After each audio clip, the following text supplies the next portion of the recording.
আমার জন্মস্থান চিটাগাং, আমি ওখানে জন্মগ্রহণ করি।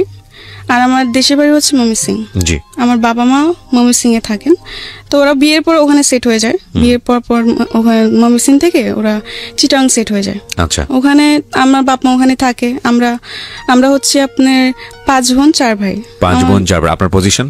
আমি হচ্ছে বোনদের মধ্যে 4 নাম্বার। আমার ছোট একজন আছে, আমার বড় 3 জন। জি। 9 ভাই বোনের মধ্যে আপনি হচ্ছেন 4 নাম্বার। জি জি। তো ওখানে আমি যখন আমার 7-8 বছর বয়স, 8 বছর না, ধরেন 6 থেকে 7 বছর বয়স, তখন আমরা ওই দেশ থেকে চলে আসি। জি। আমাদের ওখানে জমি জামা সব বিক্রি করে আমরা ময়মনসিংহে চলে আসি। আসার পর আসার পর এখানে আমরা ঘর দর তোলা হয় বাড়ি করার পরে আমি স্কুলে ভর্তি হই। ঠিক আছে। এর মধ্যে বলে রাখি, আমার আব্বু, যেহেতু আমার কোনো বড় ভাই নেই, আমার আব্বু পুরা সংসার দায়িত্ব তার উপর। কি করতেন উনি? পেশায় কি ছিলেন? উনি আপনি রাঙামাটি এখনো করে, সেই কাজটা সে এখনো করে। রাঙামাটি হচ্ছে আপনি পাহাড় থেকে এরা বাঁশ কেটে দিবে, ওই বাঁশটা নিচে নামায় ট্রাকে ভরে এটা মানে বিভিন্ন জায়গায় পাঠানো হয়। আচ্ছা, এই কাজটাই মূলত করেন? হ্যাঁ, আমার বাবা এটা করে। আর এতে তার রোজ ইনকাম হচ্ছে আপনার 1000-1200-1500 টাকা রোজ ইনকাম হয়। ঠিক মতো করতে পারলে, আর তুমি না করতে পারে তাহলে খুব কম হয়। আচ্ছা। তো এই দিয়ে আমার ফ্যামিলি সংসার চলে আর কি। তো আমার বাবাও তো এত বড় সংসার, আমরা 9 ভাই বোন, ধরতে 11 জন টোটালি ফ্যামিলিতে। তো যাই হোক, টোটালি ফ্যামিলিতে 11 জন। তো আমার যিনি বড় বোন, ঠিক আছে, সে আব্বুর উপর পুরা চাপটা পড়ার কারণে দেখা যাচ্ছে হয় না, খুব কষ্ট করে সংসার চলে, এমনকি খুব প্রবলেমের মধ্যে যেতে হয়।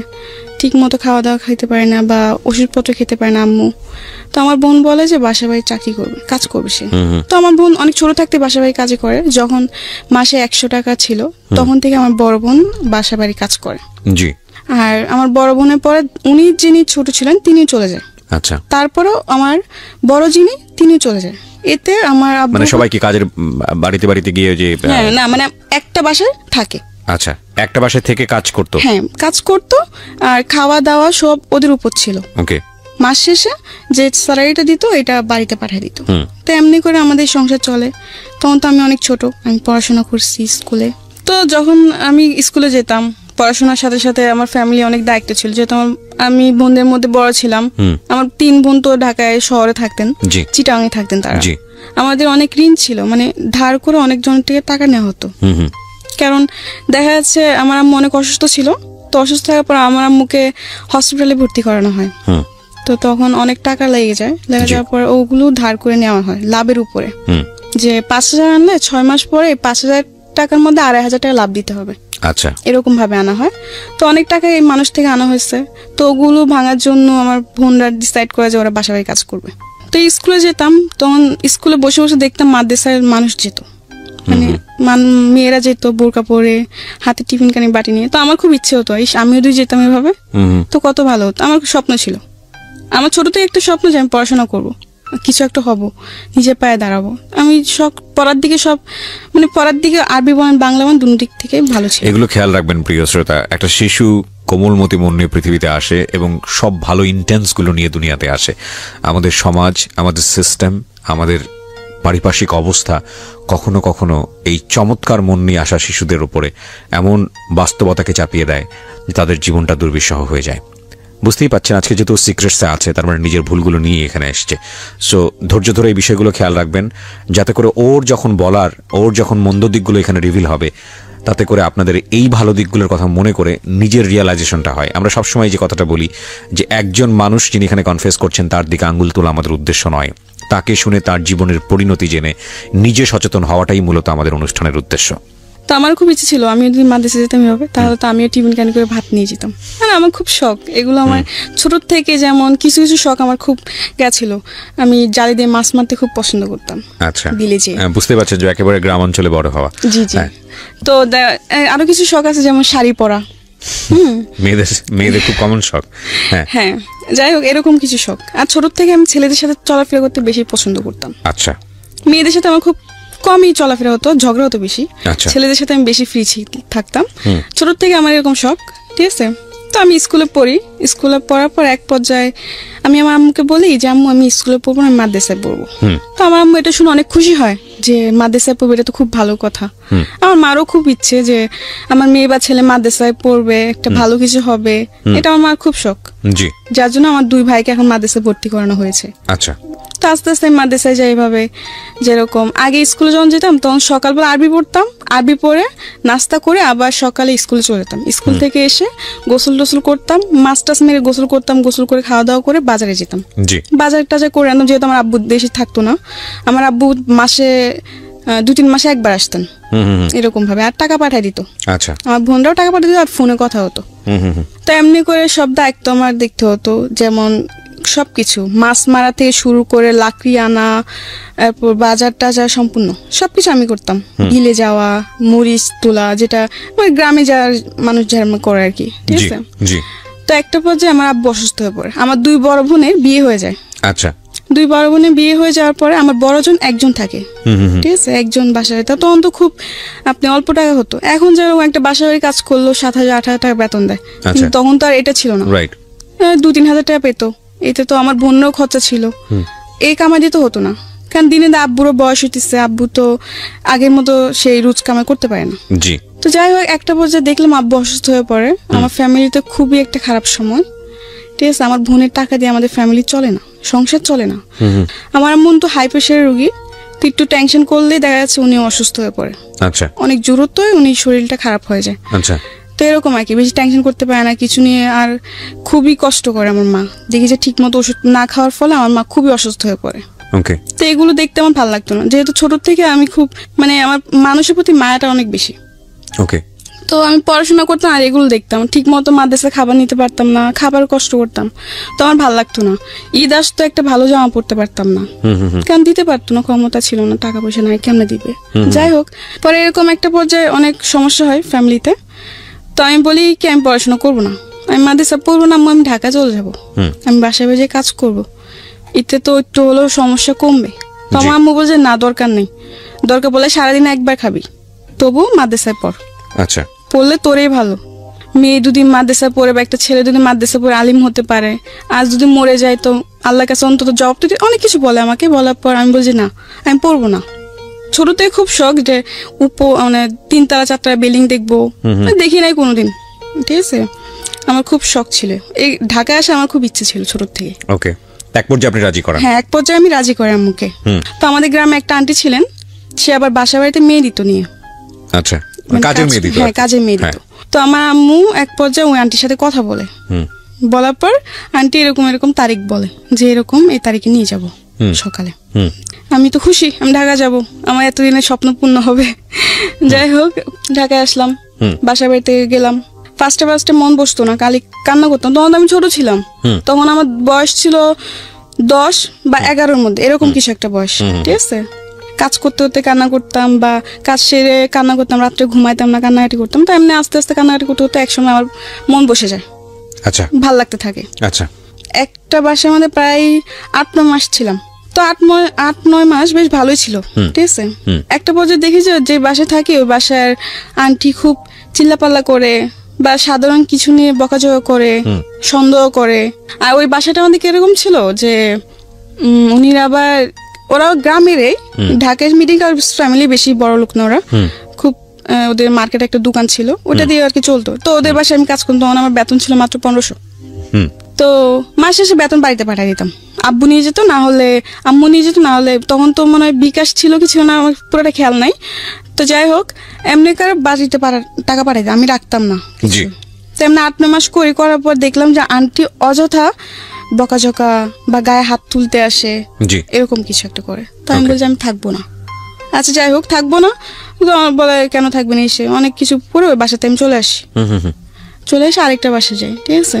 ওই বাসাটা বেশ ভালোই ছিল, কারণ সব থেকে ভালো ছিল কি জানেন, আমি বললাম যে ছোট থেকে আমি ছেলেদের সাথে চলতে বেশি পছন্দ করতাম, ঠিক আছে। তো ওই বাসায় যে বাসায় গেছি নেক্সট টাইম, ওই বাসার মধ্যে আমার সমান 2টা মেয়ে ছিল, আরেকটা ছেলে ছিল। তারা মানে আন্টির 3 জন সন্তান বাচ্চা ছিল, ঠিক আছে। 2টা মেয়ে 1টা ছেলে, ছেলেটা ছোট, মেয়েগুলো আমার সমান। তো ওদের সাথে খেলাধুলা করতাম কাজ সেরে, আর আমাকে খুব আদর করতো। আর ওখানে একটা ছেলে ছিল, ছেলেটার নাম বলতে চাচ্ছি না, বাট বাড়িওয়ালার ছেলে, কিন্তু কোনোদিন আমাকে ওরকম নজরে দেখে নাই, কাজের মেয়ে নজরে দেখে নাই। ভাবতো যে আমিও ওদের একটা কিছু ফ্যামিলি মেম্বার, ফ্যামিলির মতো দেখতো। যাই হোক, তো ওদের সাথে খুব ভালো সময় কাটে।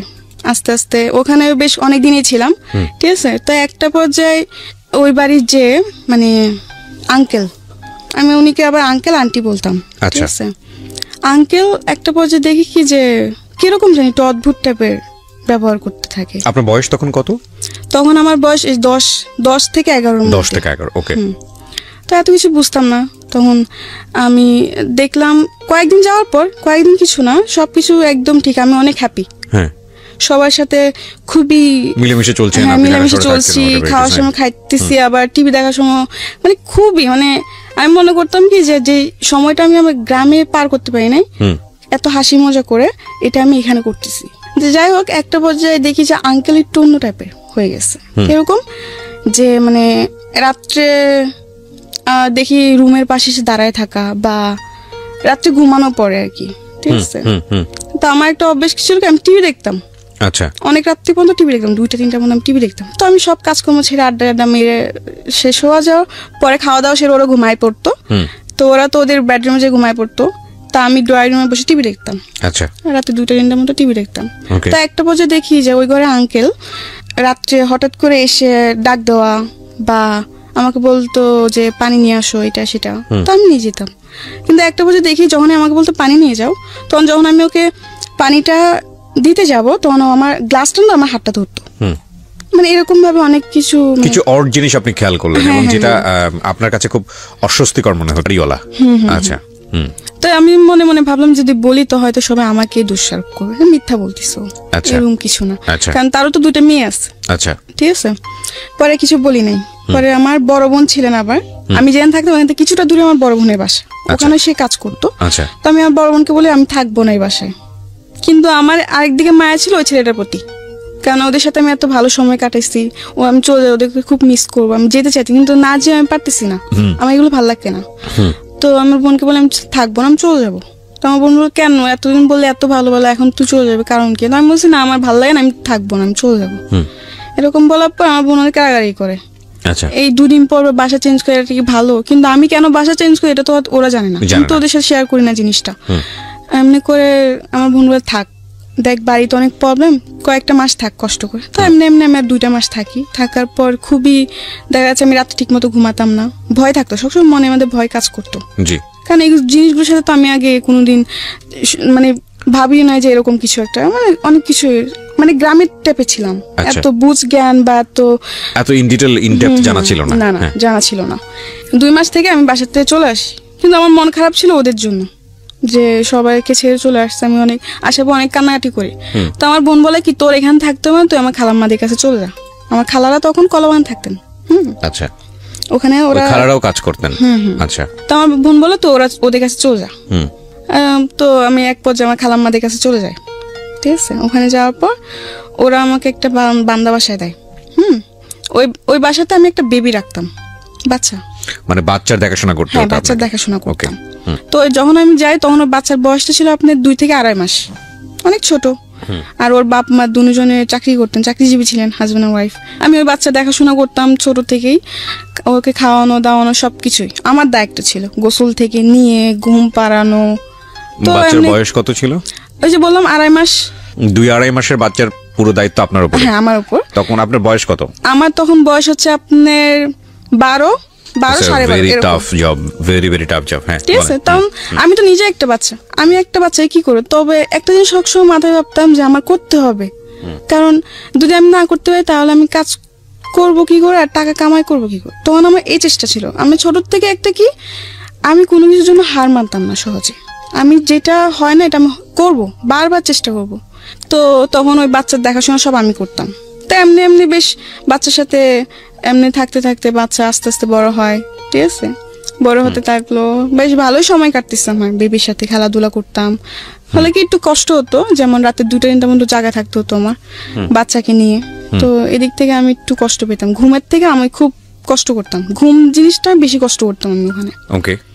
তো যাই হোক, এমনি করতে করতে 6-7 মাস কেটে গেল। যখন বাচ্চা 8 মাসের বয়স তখন আমি ওখান থেকে চলে আসি। যাই হোক, ওখান থেকে আসারও কারণ আছে, আসতাম না, কারণ একটা বাচ্চাকে রাখতে রাখতে ওটার প্রতি আমার মায়াও চলে আসছে। হুম হুম হুম।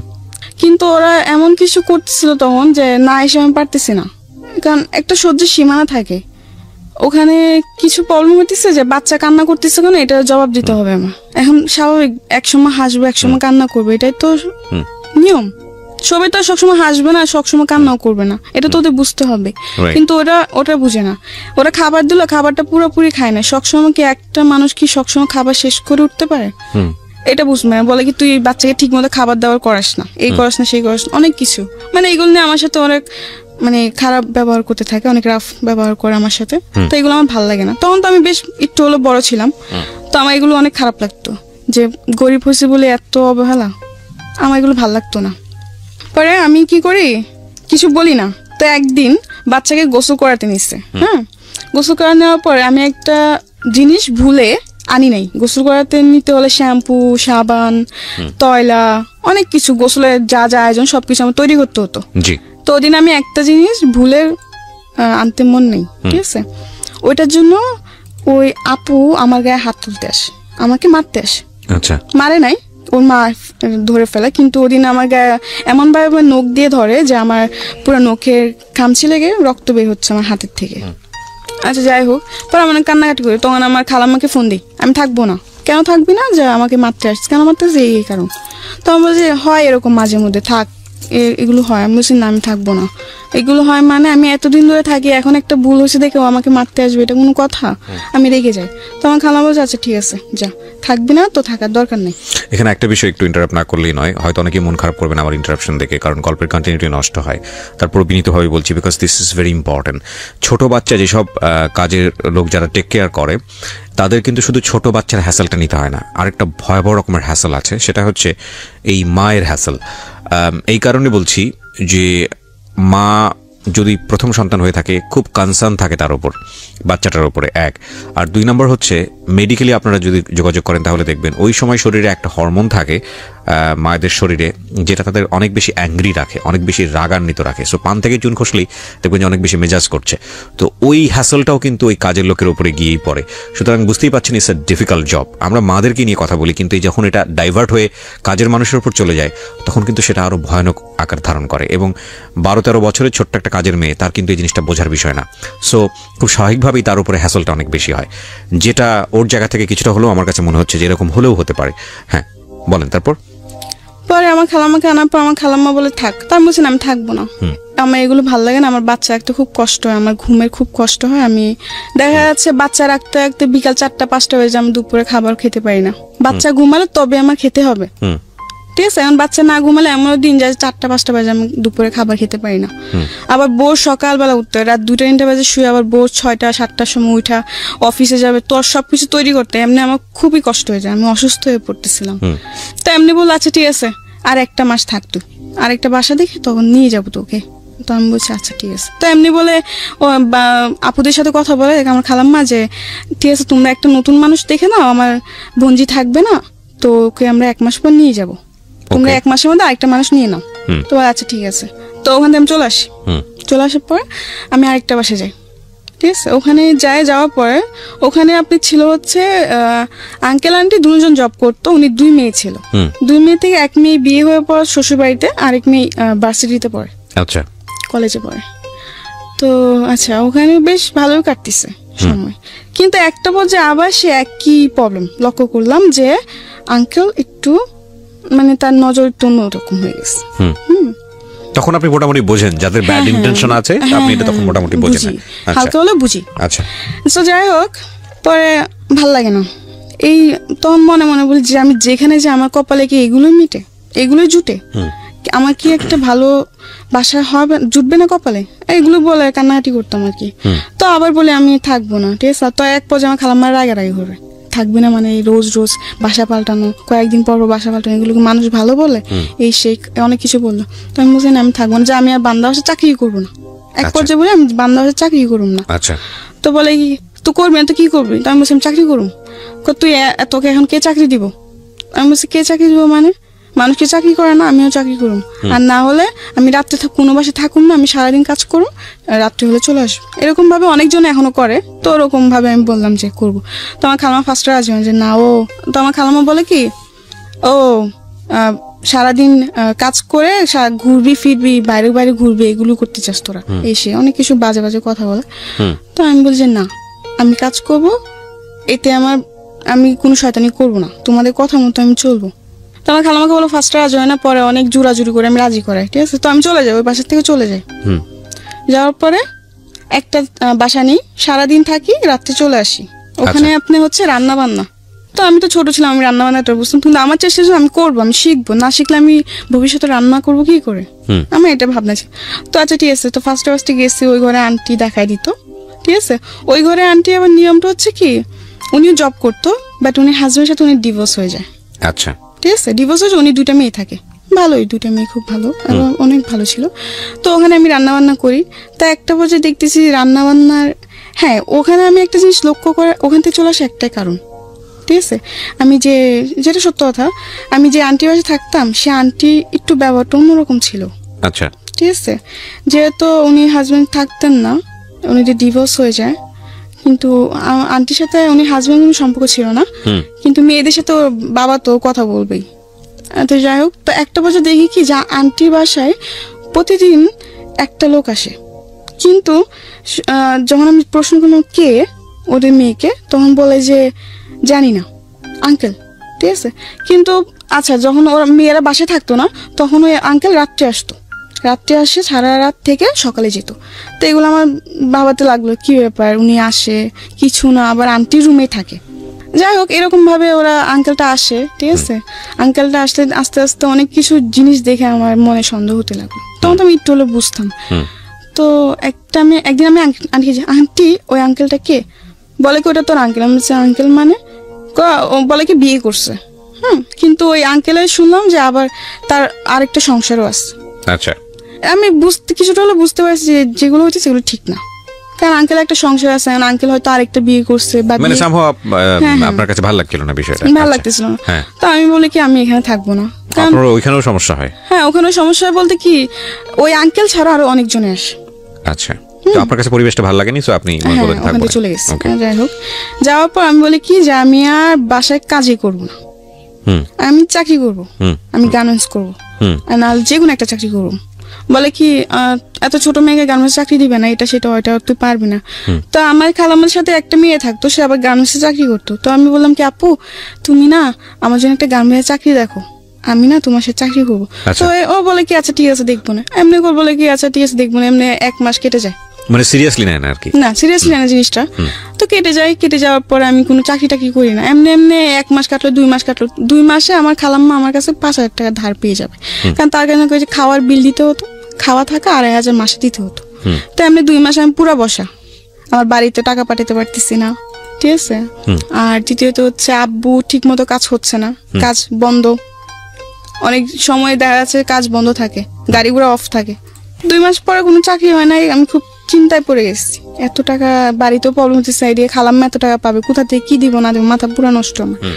তো একটা পর্যায়ে একটা হসপিটালে চাকরি আসে, মানে হসপিটালে দেখাশোনা করার জন্য এরকম একটা চাকরি আসে। তো আচ্ছা আমি কাগজপত্র জমা দিই, আমার জমা নিয়ন্ত্রণ কার্ড ওখানে জমা দিই, আমি তো খুশি যাই হোক একটা তো কাজ পাইছি। তখন ওখানে স্যালারি ধরছে আপনি 10,000, আমি তো আরো খুশি, যাই হোক 10,000 টাকা স্যালারি পর মাসে 5,000 টাকা বাড়িতে পাঠিয়ে দিব, আর 5,000 টাকা আমার নিজের জন্য রাখবো, আমি বেশ ভালোই। তো ঠিক আছে, ওখানে জবটা নিশ্চয় হয়েছে 8 ঘন্টা করে ডিউটি। আচ্ছা, তো আমি যেখানে থাকতাম ওখানে 3-4 জন নিচ্ছে এই একই কাজ, তো আমরা একই সাথে যেতাম, একই সাথে এমনি 1 মাস করে ওই জবটা, ঠিক আছে। করার পরে বাড়িতে বেশি প্রবলেম ছিল, তো 1 মাসে যা কামাই করছি ওই টাকাতে বেশিরভাগ আমি বাড়িতে পাঠিয়ে দিছি। পরে আমার কাছে ফোন ছিল না, তো একটা ফোন কিনলাম, তো এতে তো আমার খালাম্মার টাকা দেওয়া পড়ে নাই। তো এই 3 মাসের মধ্যে কত টাকা জমে গেছে। এরপরে একটা প্রবলেম গেল, ওই চাকরিটা চলে যায়, আমি ছাড়ি না চাকরিটা, মানে যারা এটা কিন্তু একটা আপনি একজনের ডিলের মাধ্যমে এটা আনা হয়, ঠিক আছে, বিভিন্ন জায়গায় দেয় একই লোক। তো ওদের মধ্যে একটা কি জানি প্রবলেম হওয়ার কারণে আপনার চাকরি চলে যায়। হ্যাঁ, আমরা সবার চাকরি চলে যায়, যাদেরকে চাকরি দিয়েছিল তাদের সবার চাকরি চলে যায়। তো এখন আমি আবার বসা, ঠিক আছে। আবার বলে রাখি, এই চাকরির মাধ্যমে ঠিক আছে একটা ছেলের সাথে আমার পরিচয়। ওই যে বললাম ফোন কিনছি, ঠিক আছে, ফোন কেনার পর টাচ ফোনে কিনছি, কম দামি আর কি।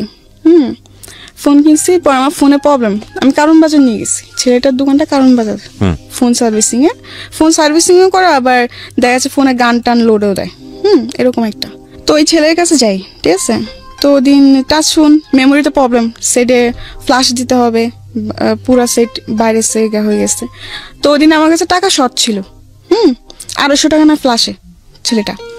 তো যাই হোক, ওই ছেলেটা কি করলো, আমার ফোন টোন পুরো ঠিক করে দিচ্ছে, ঠিক আছে। তো আমার কাছে টাকা পাবে হচ্ছে 450 টাকা পাবে, কিন্তু ওদিন আমার কাছে টাকা ছিল হচ্ছে 200। আচ্ছা। তো এখানে আরো অনেক টাকার পার্থক্য না। তো আমি ওই ছেলেটাকে বললাম, কি আছে ভাইয়া শুনেন, আমি তো পুরো টাকা আনি নাই, আপনি, ছেলেটাকে ফার্স্ট টাইম বলছি, জানেন ভাইয়া এত কিছু করতে হবে না, জাস্ট আপনি আমার ফোনটা ঠিক করে দেন হালকা ভাবে, যেন আমি কিছু চলতে পারি, পরে আমি ঠিক করবো, আমার কাছে টাকা নাই বেশি। তো ছেলেটা বললো, কি সমস্যা না, আমি আপনাকে ঠিক করে দিই, আপনি পরে যে পরে টাকা দিয়ে দিন, এমনি বলে আর কি। পরে আমি নাম্বারটা দিই, নাম্বারটা দেওয়ার পর আমি বাসায় চলে আসি। আসার পর 2 দিন পর ছেলেটা আমাকে ফোন দেয়। ছেলেটা ফোন দেওয়ার পর আমাকে ভালো মন্দ জিজ্ঞাসা করে, আমি কে এরকম, তো পরিচয় দেয় আর কি। তো আমি বলছি, আচ্ছা। তো আমি বললাম, হ্যাঁ আমি ভালো আছি। এমনি আস্তে আস্তে ও ফোন দেয়, ঠিক আছে। তখন আমি কোন ছেলের সাথে কথাবার্তা বলতাম না, আমি আমার গ্রামে একটা ছেলেকে লাইক করতাম, আচ্ছা আচ্ছা, পছন্দ করতাম আর কি, ওকে, কিন্তু কোনো প্রকাশ করি নাই। তো যাই হোক, ওই ছেলেটা আমাকে ফোন দিতে থাকে এমনি আস্তে আস্তে। তো আমিও কথাবার্তা বলতে এই করে, তুই দেশে চলে যা, খেলার আগে এই করে দেখে আমি দেশে চলে আসছি, ঠিক আছে। দেশে চলে আসি, আসার পরে আম্মু বলে, কি ব্যাপার তুই চলে আসলি এসে? আমি বলছি, মা এমনি চলে আসছি, ভালো লাগে না, আমি আর ঢাকা শহর যাবো না, কাজ করবো, আমি আবার আরবি পড়বো, কোরআন শরীফ নিবো, আমি কোরআন শরীফ পড়বো। আমি আম্মুকে বলে এরকম, আম্মু বলে আচ্ছা ঠিক আছে, কয়েকদিন বাড়িতে থাক, পরে আবার চলে যা। আচ্ছা। আমি বলে আচ্ছা। তো আমি এক পর্যায়ে বলে আচ্ছা, পরে বলি যে না যাবো না। তো আমার আম্মু বলে, কি যাবি না মানে? আর আমি ছোট থেকে শান্ত ছিলাম, কিন্তু যখন আমার 12-13 বছর বয়স, তখন থেকে আমি অনেক দুষ্ট হয়ে গেছি। দুষ্ট বলতে কি, গ্রামে যাওয়ার পরে এদিকে দৌড় মারতাম, ওদিকে দৌড় মারতাম, একটু হলো তো আমি বড় হয়েছি, দুরন্ত ছিলেন আর কি। হ্যাঁ দুরন্ত ছিলাম, মানুষ এটা বলতো ওটা বলতো। গ্রামে তো দেখা যাচ্ছে 12 বছর মেয়ে অনেক বড় হয়ে যায় তাদের জন্য। তো যাই হোক, পরে আমার আম্মু বলে, কি এমনি তো আর রাখা যাবে না, আমি দুষ্টুমি করে দেখে মানুষ বিচার দেয়, আমার আম্মুর কাছে বিচার দেয়। তো আম্মু বলে, কি এমনি তো আর রাখা যাবে না। আবার আমি বলে কি, আমার দুলাভাই তো ছোট থেকে আমাকে খুব আদর করে বড় করছে। হ্যাঁ, আমি খুব আদরের শালী। যখন আমি ঢাকা চলে যাই, আমার দুলাভাই খুব রাগ করে, কেন ঢাকা পাঠাই দিছেন। আচ্ছা। কিন্তু আমাকে তো পাঠাই, আমি তো নিজে গেছি ঢাকায়। তো যাই হোক, তো আমার দুলাভাই আমাকে নিয়ে, আমার প্রতি আমার দুলাভাই খুবই গেছিল, দুর্বল ছিল। দুর্বল বলতে কি, যে বোন হিসাবে অনেক আদর করতো, আমার বোন হিসাবে আমার প্রতি অনেক দুর্বল ছিল আমার দুলাভাই। আচ্ছা। আমিও তার প্রতি ছিলাম। তো যাই হোক, পরে এরকম চলতে থাকে, ঠিক আছে। তো একটা পর্যায়ে আমার ফ্যামিলি, তখন আমি গ্রামে, ঠিক আছে, আমার বোন জামাইরা, আমি বাড়িতে যাওয়ার পর আমার বোন জামাই, আমার ভাগ্নেরা সবাই আমাদের বাড়ি চলে আসে, সবাই একসাথে থাকি। তো একটা পর্যায়ে কি হয়, একদিন আমার দুলাভাই কাজ করতেছেন, তো আমি কি করলাম, শয়তানি করে পিছের থেকে উনিকে জাবড়ায় ধরলাম, কোমরে ধরে হাসতেছি, শয়তানি করতেছি। এটা আমার মামি দেখতে পারে। আচ্ছা। মামি দেখতে পায়, মামি দেখার পর আমার আম্মুকে যে এটা বলে, আমার আম্মুকে আর আমার বোনকে এই জিনিসটা বলে।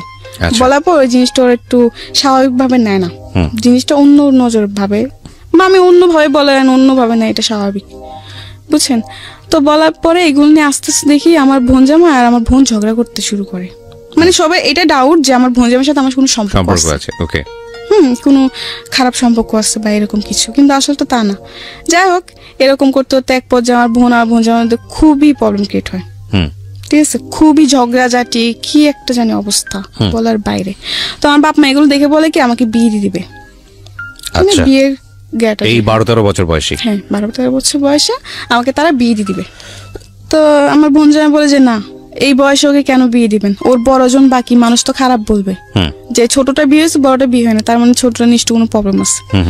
তো আমার বোন জামাই ফার্স্টে রাজি হয় না। আমার মা বলে কি যে না, বিয়ে দিব, কেন ওদের সন্দেহ যে আমাকে যদি বিয়ে না দেয় তাহলে হয়তো আমি আমার বোন জামাইয়ের সাথে ভেগে যাবো। আচ্ছা। আমার বোন জামাইয়ের সাথে আমরা বিয়ে করে ফেলবো, এরকম একটা কিছু, এটা আমার বোনের জীবনটা নষ্ট হয়ে যাবে। তো যাই হোক, তো অনেক চাপের মধ্যেই, ঠিক আছে, আমার এই বিয়ে করতে হয়। আমার পরে একটা বিয়ের কথা আসে, ওই ঝগড়াঝাটির মধ্যে একটা বিয়ের প্রস্তাব আসে আমার জন্য। আচ্ছা, আমার মামা দেখে বলে রাখে, তো আমার মামা বিয়ের প্রস্তাবটা নিয়ে আসে, ঠিক আছে। কিন্তু যার সাথে আমার বিয়ের প্রস্তাবটা আনা হয় সে আমার থেকে অনেক বড়, আমার থেকে অনেক বয়স বেশি, তার হয়তো আমার 2 জন্মের বড় হবে, অনেক বয়স। তো যাই হোক, সবাই দেখে শুনে কথাবার্তা বলে তারা রাজি। তো আমাকে দেখায়, ওদের পছন্দ হয়, তো ওরাও রাজি, আমার ফ্যামিলিরাও রাজি, বাট আমি রাজি ছিলাম না। কিন্তু আমি তখন না বলেও পারতেছি না, যদি আমি এখন এই বিয়ে না করি হয়তো আমার বোনের জীবনটা নষ্ট হয়ে যাবে, 2টা বাচ্চা আছে, ওদের জীবনটা নষ্ট হয়ে যাবে। তখন আমার মাথায় খালি কি করব না করবো বুঝে কুল পাই নাই, ঠিক আছে। তো আমার বোন জামাই বলে কি এই বিয়ে হবে না, আমার মা বলে কি এই বিয়ে হবে। দুজনের মধ্যে এগুলো নিয়ে অনেক ঝগড়াঝাটি, দ্বন্দ্ব তৈরি হয়। হ্যাঁ, দ্বন্দ্ব তৈরি হয় যে এই বিয়ে হবে, এই তো অনেক ঝগড়াঝাটি হয়, ঠিক আছে। তো আমাকে আমার মামার তো বোন একটা বলে কি, দেখ তোর জামাই বুড়া, এসে অনেক কিছু বলে। তো আমার আম্মু এসে বলে কি একদম চুপ।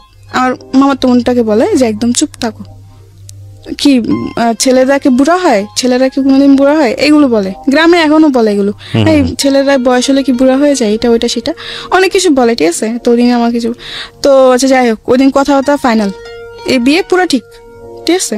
আমার তো একবার জানার চেষ্টা করেন যে আমি এই বিয়েতে রাজি কিনা, আর তখন রাজি না হওয়ার পর ছাড়াও তো কোনো উপায় ছিল না আমার। আচ্ছা, যাই হোক, পরে আমি এই বিয়ের জন্য আমার কথাবার্তা শেষ, বিয়ের ডেট সব ফিক্স, 1 সপ্তাহের মধ্যেই বিয়ে। এর মধ্যে ওরা চলে যাওয়ার পরের দিন আমার বোন জামাই বলে কি এই বিয়ে হবে না, আর যদি জামাই আসে তো জামাইকে রাস্তা থেকে পা ভেঙে আবার বাড়িতে ফিরাই দিব। আপনার বোন জামাই? হ্যাঁ, আমার বোন জামাই বলে। এতে মানুষ আরো সন্দেহ করে যে কি ব্যাপার, সেটাই তো, হ্যাঁ, যে ওকে বিয়ে হতে দিবে না, তার মানে নিশ্চয়ই কিছু আছে। তো আমি আমার বোন জামাকে বলে, থাক দুলা ভাই, আপনি কিছু করতে হবে না, আমি এই বিয়েতে খুশি। আমার বোন জামাকে ডেকে নিয়ে বলে, মটটট খেয়ে এসে ডেকে নিয়ে আমাকে বলে কি, তুই কি এই বিয়েতে রাজি, তুই এই বিয়েতে খুশি? আমি বলছি হ্যাঁ, আমি অনেক খুশি, আপনি এসব নিয়ে আর গ্যাঞ্জাম করেন না, থাক, আমি চাই না কোনো গ্যাঞ্জাম হোক। তো এগুলো বলার পর অনেক কিছু বলে, আমার বাপ মা বলে তুই ভাইবা চিন্তা বল, তুই তো খুশি? আমি বলছি হ্যাঁ আমি খুশি, কারণ তখন এছাড়া আমার উপায় ছিল না, ঠিক আছে, এছাড়া আমার কোনো উপায় ছিল না। ওকে, আমার বোনের সংসার বাঁচানোর জন্য এখন আমার এমন 10টা বিয়ে করতে আমার তখন করতে হবে, কিছু উপায় ছিল না, কারণ আমি তখন ছোট থেকে বললাম যে আমার বোনের সংসার ভেঙে যাচ্ছে। হ্যাঁ, ওকে, এই বিয়ে না করলে আমার বোনের সংসার ভেঙে যাবে, আবার এটা করলেও ভেঙে যাবে। কিন্তু আমার বাবা মা এক কথা এই বিয়ে হবে, আর আমার বোন জামাই এক কথা হবে না, মানে দুজনের মধ্যে এগুলো নিয়ে অনেক। ঠিক আছে, তারপর কি হলো? যাই হোক, পরে এই বিয়ে হয়, ঠিক আছে। কিন্তু আমার বিয়েতে কাবিন না হওয়ার কারণ হচ্ছে যে আমার বয়স হয়নি, কাবিন দেওয়ার মতো বয়স হয়নি, 18 বছর না হলে কাবিন হবে না। তো এমনি 2 দিন থাকার পরে এখন মানুষ বলে কি যে, আমার বাপ মা বলতেছে যদি এখন জামাই ফিরাই দেওয়া হয় তো মানুষ তো খারাপ বলবে, জিনিসটা মানুষ তো খারাপ বলবে যে বিয়ে ভেঙে যে তোমার মেয়ে একটা বদনাম, ওই ওদিক থেকেও বদনাম হয়ে যাবে। তো যাই হোক, কাবিন ছাড়াই বিয়ে হয়। তো ওরা বলে কি যে ঠিক আছে, যত মধ্যে মেয়ের 18 বছর পূর্ণ না হবে তো তুমি বন্ধ কাবিন হবে না, 18 বছর পূর্ণ আমরা কাবিন দিব। তো এমনি করে সবার কথার উপর বিয়েটা হয়। কত বছর বয়সে বিয়ে হলো এটা? আপনি তখন আমি 13তে পড়তেছেন এই অবস্থায়? মানে 13 শেষের দিকে, মানে 14 এরকম কিছু একটা। ওকে, বুঝতে পারছেন ওর বয়স 17 পার হয়েছে, 18 পরেনি এখন পর্যন্ত। ওর জীবনের অনেক ঘটনা এখনো বাকি, আমরা শুনবো। এবং এই বয়সে ওর বিয়ে হয়েছে। তো আমার বিয়ে হয়ে যায়, বিয়ে হয়ে যাওয়ার পর আমি শ্বশুর বাড়িতে যাই, ঠিক আছে। আবার বলে রাখি আমার হাজবেন্ডের তো 6 ভাই 1 বোন, বোন মারা যায়, ওরা 6 ভাই থাকে, ঠিক আছে। তো 6 ভাইয়ের মধ্যে 2 নাম্বার ছিল, সবার বড় আমি ছিলাম। হ্যাঁ, বয়স হয়তো ছোট হতে পারি, হমদে তো সবার বড় ছিলাম। সবাই ভাবি বলতো আমাকে, কিন্তু তখন তো আমি কিছুই বুঝতাম না, গ্রামে কোনো কাজ কমে পারতাম না। আচ্ছা, রান্না বান্না কিছুই, রান্না তো আমি পারতাম, কিন্তু ওটা তো লাকড়ি চুলা তো রান্না করা অনেক সহজ না, কঠিন, আগুন লেগে যাওয়ার ভয়। যাই হোক, বিয়ে করার পরে দেখলাম হ্যাঁ এটা ঠিক যে আমি হয়তো মন থেকে মানতে পারি নাই, কারণ আমার প্রতিটা মেয়ের স্বপ্ন থাকে, তো আমার কিছু স্বপ্ন ছিল। পরে বিয়ে হয়ে যায়, বিয়ে হয়ে যাওয়ার পর শ্বশুর বাড়িতে যাই, ঠিক আছে। তো এমনি 1 মাস বেশ ভালোই কাটে। একটা মাস খুবই, মানে আমার আদর যত্ন কোনো দিক থেকে আমাকে সে কষ্ট দেয় নাই।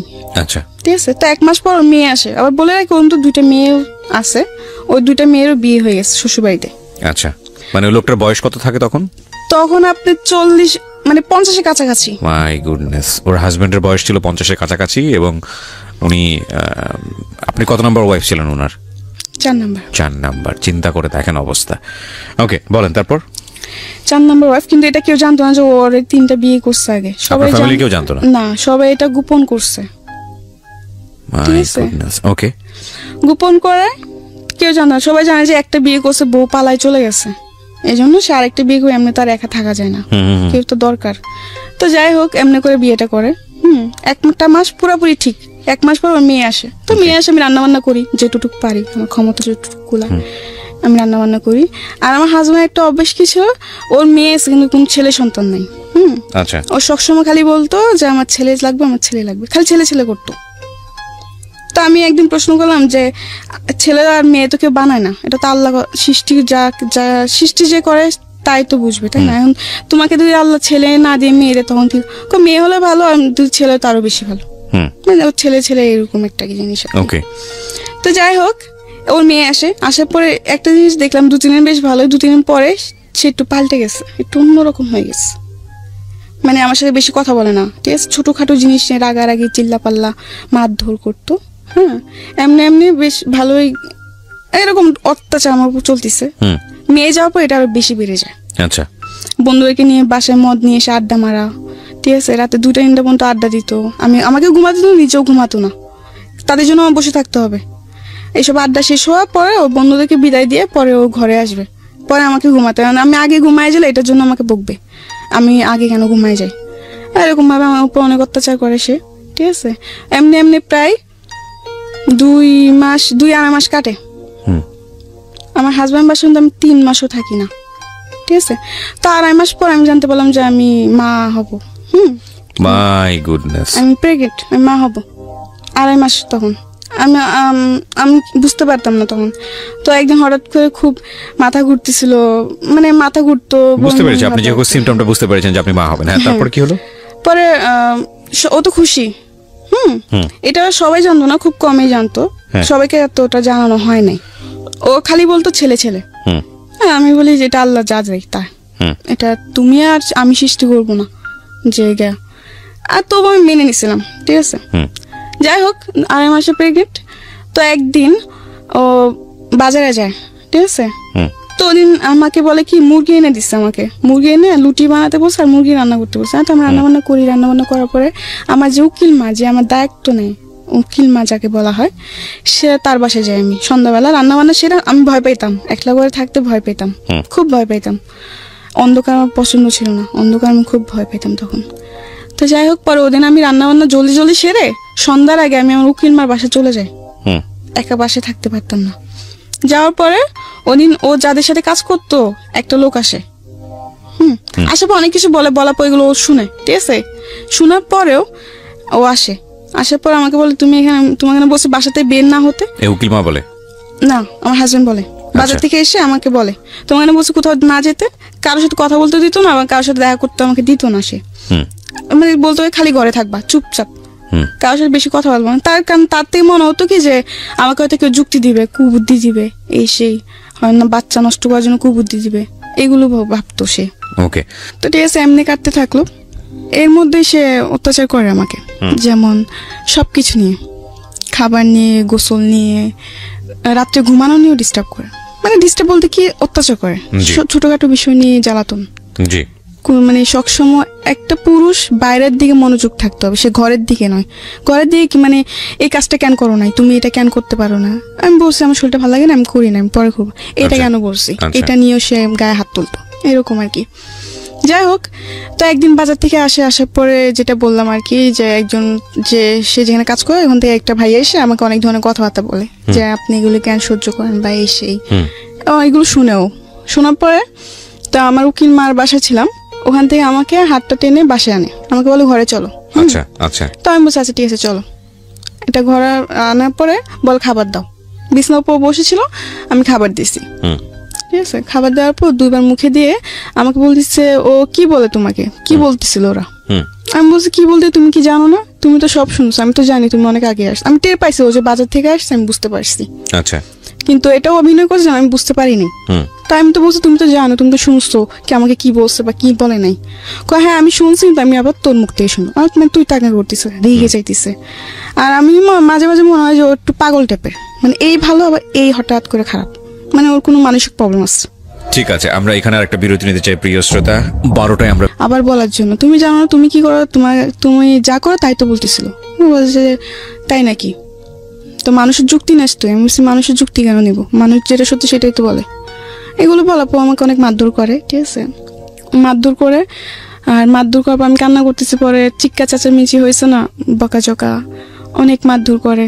তো আমার উকিল মা টের পায়, তখন রাত্রে প্রায় 11টার দিকে কাছাকাছি। তখন তো 11টা হলো গ্রাম অঞ্চল, নিরিবিরি একদম।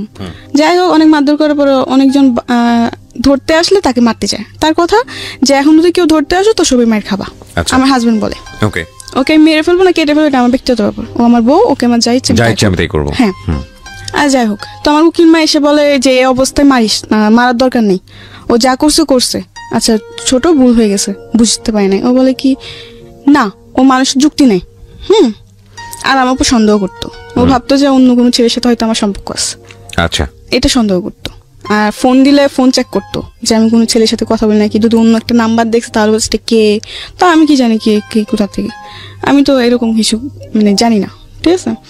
যাই হোক, পরে একটা পর্যায়ে যখন আমার উকিল মা এই কথাটা বলে যে এরকম ভাবে মারিস না, হয়তো ওর ক্ষতি হবে, তো এক পর্যায়ে উঠে বলে কি যে এই বাচ্চা আমার না, মানে আচ্ছা ওইটা অস্বীকার করতেছে। তো আমার রাগ উঠে গেছে, কি বললো এটা। পরে আমি বলছি আমি তুই টাঙ্গা করছি, আমি বলছি এটা তোর কি বাচ্চা না, বলছে না এটা আমার বাচ্চা না। তো আমি বলছি বেশ ভালো, তোরও বাচ্চা না তো ঠিক আছে, এটার বাচ্চা থাকার কোনো অধিকার নাই। আমি এই কথা বলে মানে কান্না করতেছি, ঠিক আছে। তখন এই কথা ও শুনে পরে আমাকে মানে লাথি দিয়ে ফেলে দেয়। আচ্ছা, যার কারণে আমি খুব মাথায় খুব আঘাত পাই, এমনকি শরীরেও খুব আঘাত পাই। আর মাটিতে ও আমাকে এমনভাবে মারতেছিল, মানে কি বলবো, জাস্ট পা দিয়ে লাথি দিতেছিল। ওহো, এই প্রেগন্যান্ট থাকা অবস্থায়? হ্যাঁ হ্যাঁ, এটা কোমরে, পেটে বা পিঠে, বুকে, মুখে, মানে যেখানে সে পারতেছে। আমি তো মাটিতে পড়ে গেছি, ঠিক আছে। যাই হোক, অনেক মারধর করে। পরে একটা পর্যায়ে ও একটা লাইট থাকে, মানে গ্রামে তো অনেক লাইট দিয়ে চলাফেরা করা হয় যেহেতু কারেন্ট নাই, তো একটা লাইটার ছিল ওর, স্টিলের, সিলভারের, ঠিক আছে। ওইটা দিয়ে আমার একটা মাথায় বাড়ি মারে। পরে আমি আর বলতে পারি, আমি সেন্সলেস হয়ে পড়ে যাই, ঠিক আছে। পরে কি হয় না হয় তা আমি জানি না, ঠিক আছে। যখন আবার আমি চোখ খুলি তখন দেখতে পারি যে আমার মাথায় পানি ডালতেছে, ঠিক আছে, আমার হাত পা মুছে দিতেছে, কান্নাকাটি করতেছে।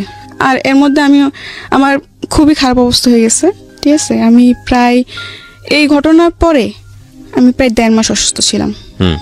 আর এই ঘটনার পরে আমার বেবিটা নষ্ট হয়ে যায়। আচ্ছা, যাই হোক, নষ্ট হয়ে যাওয়ার পরে আমি তো অনেক অসুস্থ ছিলাম। এইসব খবর আমার মার কানে যায়, বাবার কানে যায়, তো আমার ফ্যামিলির থেকে আমাকে নিতে আসে। তো ওদিন আমাকে নিয়ে যায়, ঠিক আছে।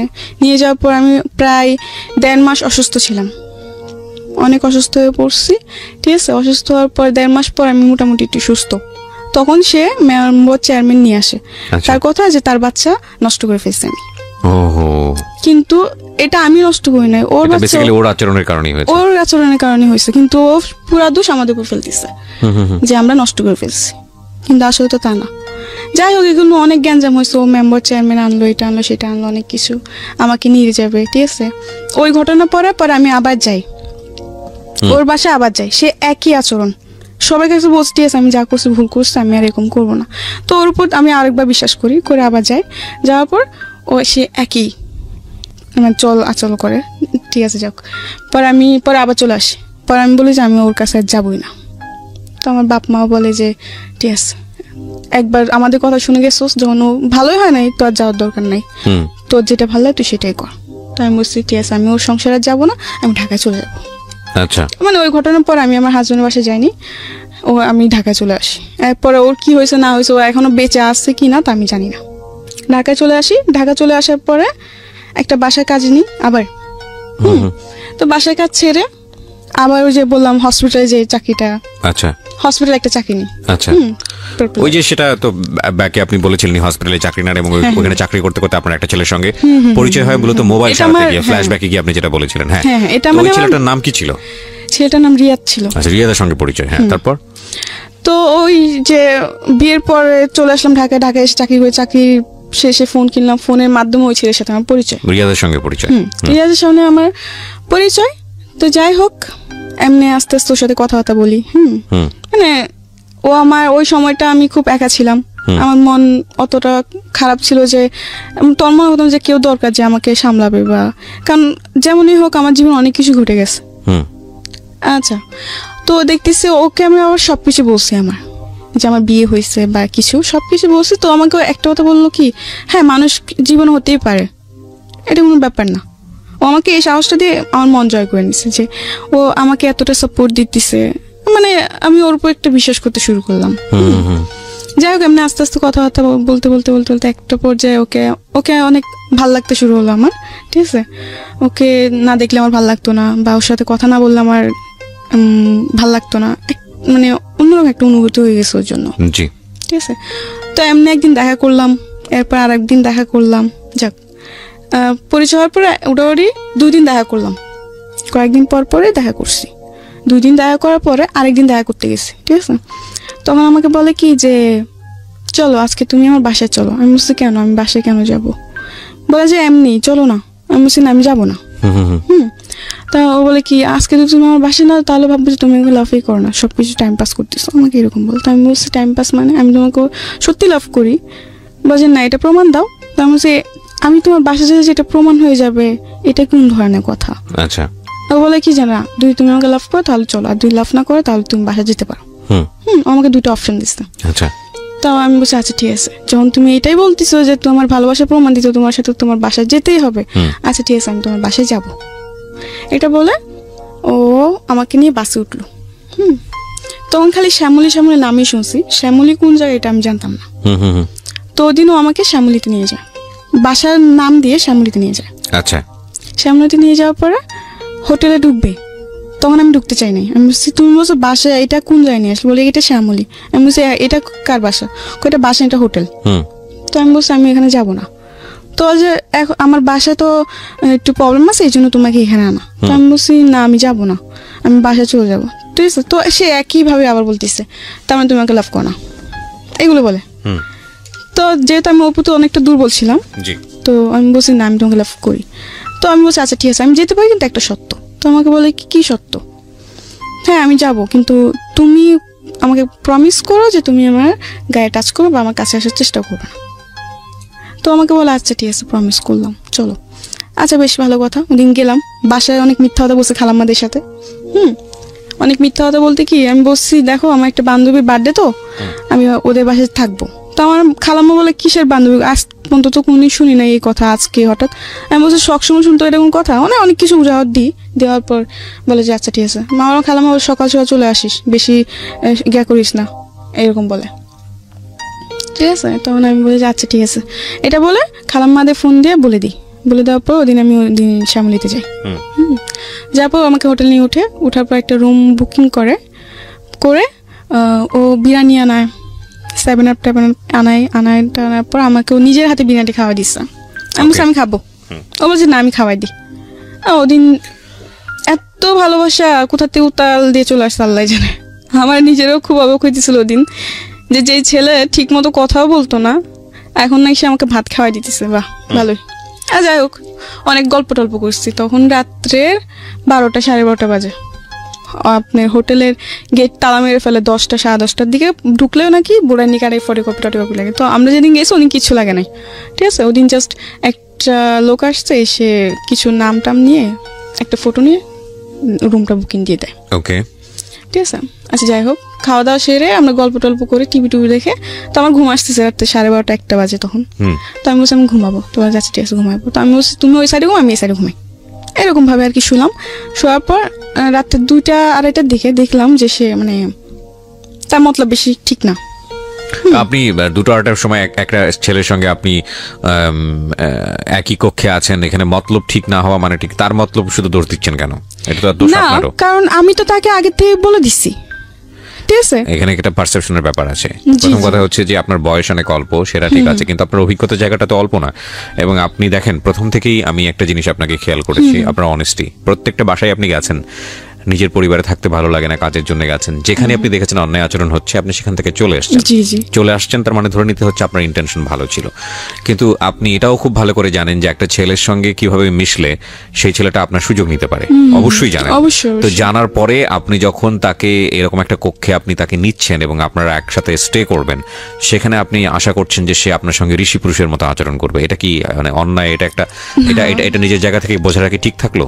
এটা তো আপনি না, এটা আমার বুঝে যাওয়ার থেকে ঠিক ছিল না দেখে তো আজকে এরকম। এক্স্যাক্টলি, সো আপনি এটাকে স্বীকার করতে হবে যে এটা হ্যাঁ, এটা আমার ভুল, এটা আমার ভুল। কিন্তু ওদিন আমি যে ওকে ওখান থেকে যে আমি ওর সাথে ঝগড়া করে বের হয়ে আসবো, এমনও কোনো পথ আমার ছিল না। যদি ওরকম যদি থাকতো আমি ওদিন সত্যি বের হয়ে আসতাম। ওকে, রাতে 2টা 2:30 তখন আমি না পাবো গাড়ি, না আপনি একই সঙ্গে একটা রুমের মধ্যে আছেন মানে হ্যাঁ না, ও আমার বিশ্বাসটা অর্জন করছে, ঠিক আছে। আমি মনে করি যে সবাই তার পৃথিবীতে খারাপ না, কেউ তো ভালো আছে। ঠিক আছে, বলেন তারপর। আপনার এরকম জায়গাতে যাওয়াটাই উচিত হয়নি, এখানে গিয়ে তাকে টেস্ট আমার করা এরকম যাওয়াটা উচিত হয়নি। এটা আমি অপরাধ, নিজেকে দোষারোপ করি যে আমার একটা মিস্টেকের কারণে এরকম হয়েছে, ঠিক আছে। এটা আমি নিজেকে দোষারোপ দিই, এটা আমার দোষ, এটা কারো দোষ না। যাই হোক, পরে গেলাম, ও আমার সাথে অনেক মানে খারাপ আচরণ করে, ঠিক আছে। মানে ওর সাথে আমার কি বলবো, ঠিক আছে আমরা বুঝতে পেরেছি বিষয়টা। তারপর আচ্ছা যাই হোক, পরে ওদিন সকালে আমি খুব কান্নাকাটি করলাম যে তোমার উপর আমি এত বিশ্বাস করলাম আর তুমি এমন একটা কাজ করতে পারলা কি করে। বলে কি যে এটা তো স্বাভাবিক, এটা তো কিছু না, আর আমি তোমাকে লাভ করি, এমনকি তোমাকে বিয়ে করবো, আমাকে অনেক কিছু দিয়ে মানে আমার কান্না থামায়। তো ও আবার আমার খালাম্মাদের সাথে দেখা করতে আসছে। আমার খালাম্মা অসুস্থ ছিল তো দেখা করতে আসছে, মানে অনেক কিছু ওদিন অনেক কিছু বুঝ দিল, ঠিক আছে। পরে ওরা অনেক কিছু কাজ করলো যেটা দেখে ওর প্রতি একটু আমি বিশ্বাস হয়ে গেছিল যে না, ও যা করছে মানলাম ভুল করছে, হয়তো আমারও কিছু অপরাধ ছিল তার জন্য এরকম হয়েছে, কিন্তু এখন তো আমাকে ছাড়ে নাই, ও তো এখনো আমার সাথে আছে, এবং কি আমরা বিয়েও করবো। আমি বেশ ভালোই। তাই আমরা দেখা যাচ্ছে কয়েকদিন পর পরে আমাদের যাওয়া হতো, ঠিক আছে। ও আমাকে 2 দিন আগে জানাই দিত, আমি ওরকম ভাবে বাসার থেকে তৈরি হয়ে চলে যেতাম। আচ্ছা, এরকম উড়াউড়ি অনেকদিন চলতে থাকলো, ঠিক আছে। চলার পরে একটা পর্যায়ে আমার খালাম্মারা সন্দেহ করতে শুরু করে যে আসলে তুই কোথায় যাস, কার সাথে যাস। না, এরপর আপনার রেগুলার এটা মেইনটেইন করতে। হ্যাঁ, রেগুলার বলতে ধর মাসে 2-3 বার এটা হতোই। যাই হোক, পরে আমার খালাম্মারা বকাঝকা করে যে তুই তো আর আগে এরকম কোনোদিন এরকম করিস না, তাহলে এখন কেন করতেছিস। তো আমি বললাম যে এমনি, অনেক কিছু বলে। পরে আমার খালাম্মা আমার সাথে ঝগড়া করে আমাকে এমনকি মারতেও আসে। যখন ওই ছেলের ব্যাপারে জানতে পারলো, কিন্তু এইসব সম্পর্কের ব্যাপারে ছেলের সাথে এটা জানতো না, কিন্তু এটা জানতো যে ওই ছেলের সাথে আমি কথা বলি। তো একটা পর্যায়ে আমার ফ্যামিলি যখন জানতে পারে, মানে আমার খালাম্মারা, যেমন আমার মামাতো ভাই, চাচা নাই, আমার জ্যাঠা আছে, যাই হোক আমার খালাতো ভাই, ওরা যখন জানতে পারে তখন আমাকে একটা কথা বলছে যে ওই ছেলে ভালো না, তুই ওই ছেলের সাথে কথা বলিস না, জীবনে তো অনেক কিছুই করছোস, অনেক কষ্ট তো দেখছোস, এখন আর ওর সাথে মিশিস না, ওর তো জীবনে ধ্বংস করে দেবো। আমাকে এইসব কথা আমি জানা না, ও এরকম কখনোই করবে না। আমি বিশ্বাস ছিল, ঠিক আছে। ও আমার খালাম্মাদের সাথে দেখা করতে আসে, তো ওদিন খালাম্মা দেখা করতে আসে ফল ফ্রুট নিয়ে টিয়ে, অসুস্থ ছিলেন, আমার খালাম্মা হার্টের প্রবলেম ছিল, ডাক্তার গেছিল। যাই হোক, আসার পর আমার খালাম্মার সাথে কথাবার্তা বলে, তো আমার খালাম্মা একটা কথাই বলে যে ওই ছেলে ভালো না, তুই ওর সাথে চলাফেরা করিস না, তুই ওর সাথে দূরে চলে যা, মানে ওর থেকে তুই দূরে চলে যা, কারণ ও তোর জন্য ভালো ছেলে না, ওর মতলব অন্যরকম। আমার খালাম্মা বললো আর কি। তো আমি কি যে বলো, তোমাদের সবই খারাপ হয়ে যায়, সবই তোমাদের জন্য খারাপ। তো আমার খালাম্মা বললো যে আজ তো বুঝতেছ না, কিন্তু একদিন বুঝবি ঠিকই, কিন্তু সেদিন বুঝে কোনো লাভ হবে না। তো আমার এইসব কথা বলার পর আমি কিছু বলি না, ঠিক আছে। তো যখনই ওর সাথে দেখতেছি যে আস্তে আস্তে ওর সাথে দেখা করাটা আমার বেশি বাড়তেছে, অতিরিক্ত। এটা মানে আমি যে এলাকায় থাকি ওই এলাকায় মানুষের নজরে পড়ে গেছে। তো এতে অনেক মানুষ অনেক কিছু বলে আমার খালাম্মা দেখে, পরে ওসব নিয়ে আমার সাথে ঝগড়াঝাটি করে খালাম্মা। তো একটা পর্যায়ে এমন হয় যে ওদের চেহারাটা দেখলে আমার বিশাল মতো লাগতো, আমার খালাম্মা দেখে আমি সহ্য করতে পারতাম, যে আমাকে ডাক দিত, শাসন করতো, এই জন্য। তো একটা পর্যায়ে আমি কি করে ওকে ফোন দিই, আমি বলি চলো আমরা রুম নিয়ে একসাথে থাকবো, আমরা রুম নিব, যেহেতু আমরা বিয়ে করবো, তো আমরা বিয়ে করে রুম নিই। বলছে আচ্ছা ঠিক আছে। তো আমাকে বলে তুমি রুম খুঁজো, আমাকে ছেলেটা বলে। তো আমি বলছি আচ্ছা ঠিক আছে, আমি রুম খুঁজবো। পরে আমি রুম খুঁজি, ঠিক আছে। রুম খুঁজতে খুঁজতে একটা রুম পাইলাম শেষ পর্যায়ে, 3,000 টাকা মানে ভাড়া। প্ল্যানিং করলেন আপনারা একসঙ্গে লিভ? হ্যাঁ, আর আমি ওদের আমার খালাম্মাদিকে বলছি যে আমি তোমাদের সাথে আর থাকবো না। হ্যাঁ, এই নিয়ে অনেক কিছু বলে যে কোথায় যাবি, দেখ পৃথিবীটা যত সহজ বল ততটা না, অনেক কঠিন এই পৃথিবী, এই সেই, কোথায় যাবে একটা মেয়ে, এই অনেক কিছু বলে। তো আমি বলছি তোমাদের এসব ভাবতে হবে না, আমার যা করে আমি তাই করুম। মানে অবাধ্য ছিলাম, কথার অবাধ্য ছিলাম। যাই হোক, পরে ও একদিন পর ফোন দিল আমাকে। ফোন দিয়ে আমাকে বললো যে সরি আমি রুম নিতে পারবো না, একটু প্রবলেম হয়ে গেছে, আমি ইমার্জেন্সি দেশে যেতে হবে। ওকে, মানে রিয়াদ আপনাকে এটা বললো? হ্যাঁ, ও আমাকে এটা বললো। তো আমি বললাম যে এটা তুমি কি বলতেছো, রুম নিতে পারবো না মানে? মাস শেষের দিকে আমি খালাম্মাদিকে বল দিছি যে আমি ওদের সাথে থাকবো না, এখন আমি কোথায় যাব? এছাড়া তো আমার কোনো জায়গা চিনা জানা নাই। ঠিক আছে, তো এইসব বলার পর আমার জিনিসটা অনেক খারাপ লাগলো, যার জন্য আমি এত কিছু করলাম, এত স্যাক্রিফাইস করতেছি, সে কিনা কি বলে এরকম কিছু। অনেক রাগ উঠছে ওর উপর আমার। রাগে আমি ওর ফোন নাম্বারটা ডিলিট করে দিছি। দিয়ে আমার একটা মামাতো বোন ছিল, বলে রাখি আমার মামাতো বোন ওর আব্বু আম্মু আসার আগে আমার খালাম্মার সাথে 3 মাস ছিল। তার মানে আমার সাথে খুবই একটা বোনের থেকে বেশি বান্ধবী ছিল। ঠিক আছে, আমরা যখনই যেতাম একসাথে যেতাম ঘুরতে টুরতে। আর ও আমার ব্যাপারে সব জানতো, আমার রিয়াদের সাথে যে আমার এরকম সম্পর্ক এটাও জানতো। ঠিক আছে, তো আমাকে অনেক সাবধান করছিল, কিন্তু আমি মানি নাই। যাই হোক, পরে একটা পর্যায়ে ও না করে দেয়, ও রুম নিবে না। তখন আমার মাথায় চিন্তা ঢুকে গেছে যে ও রুম নিবে না, তাহলে আমি কি করবো, কোথায় যাব? আমি তো তেমন কিছু চিনিও না। আচ্ছা যাই হোক, পরে আমার ওই মামাতো বোনটাকে ফোন দিই। ফোন দেওয়ার পর বলি যে দেখ এরকম তুই আমার জন্য একটা চাকরি ব্যবস্থা আর থাকা খাওয়ার জায়গা ব্যবস্থা কর। তো বলছে আচ্ছা ঠিক আছে, সমস্যা আমি করতেছি। ও 2-1 দিনের মধ্যে একটা ব্যবস্থা করছে একটা মেয়ের সাথে। মেয়েটার নাম হচ্ছে আপনার সুবর্ণা। দেখতে অনেক সুন্দর ছিল, খাটো বেশ ভালোই ছিল। ওকে, তো ওই মেয়েটার সাথে আমার থাকা খাওয়ার ব্যবস্থা করছে আমার মামাতো বোন। করার পর আমি বলছি আচ্ছা ঠিক আছে, তো আমি যাই। আমার খালাম্মাদের কাছ থেকে বিদায় নিয়ে চলে যাই। আমি যাওয়ার পরে ওখানে আমাকে নিয়ে যায় ওই রুমে।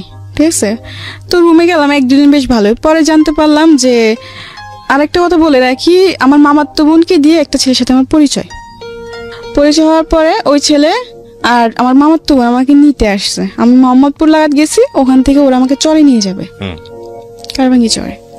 তো ওখান থেকে ওরা আমাকে চরে নিয়ে যায় ওর বান্ধবী বাসায়। আমার মামাতো বোনের বান্ধবী বলে পরিচয় দিচ্ছে, তো আমারও তো বান্ধবী হয়। আচ্ছা যাই হোক, গেলাম। যাওয়ার পর 1-2 দিন বেশ ভালোই। পরে জানতে পারলাম যে ওই ছেলেকে সুবর্ণা হাজবেন্ড বলে পরিচয় দিয়ে এই রুমটা নিচ্ছে। মানে আসলে তো ওরা হাজবেন্ড ওয়াইফ না, মিথ্যা কথা দিয়ে নিচ্ছে রুমটা, মিথ্যা কথা বলে নিয়ে পরে। কিন্তু হাজবেন্ড একজনকে বানাইছে, কিন্তু রাত্রে এসে থাকে আরেকজন, সুবর্ণার বয়ফ্রেন্ড থাকে। ওকে, সুবর্ণার বয়ফ্রেন্ড থাকে। সুবর্ণার বয়ফ্রেন্ড প্রতিদিন রাত্রে চলে আসে, 11টা-12টার দিকে চলে আসে। ওরা সারা রাত জায়গা থাকে আর আপনার সারাদিন ঘুমায়। সুবর্ণা আবার এসব কাজ করতো সে। তো দেখা যাচ্ছে 1-2 দিন যাওয়ার পর দেখতে পারলাম একটা জিনিস, লক্ষ্য করলাম যে ও রাতে 2টা নয় 3টা নয় বাসাতে বের হতেছে, আবার বাসায় আসতেছে। ঠিক আছে, কোনো চাকরি করে না, কিন্তু অথচ ওদের কাছে টাকার কোনো অভাব নাই। ওকে, এটা আপনি নোটিস করলেন নিজে নিজে? হ্যাঁ। তো একটা পর্যায়ে আমরা দেখতে দেখতে প্রায় অনেক দিন কেটে গেল, 10 দিনের মতো এরকম কাটছে। কাটার পর আরেকটা জিনিস, সুবর্ণা এবং সুবর্ণার বয়ফ্রেন্ড একটু অন্যরকম ছিল, একটু মানে কি বলবো, সবকিছু ওপেনলি।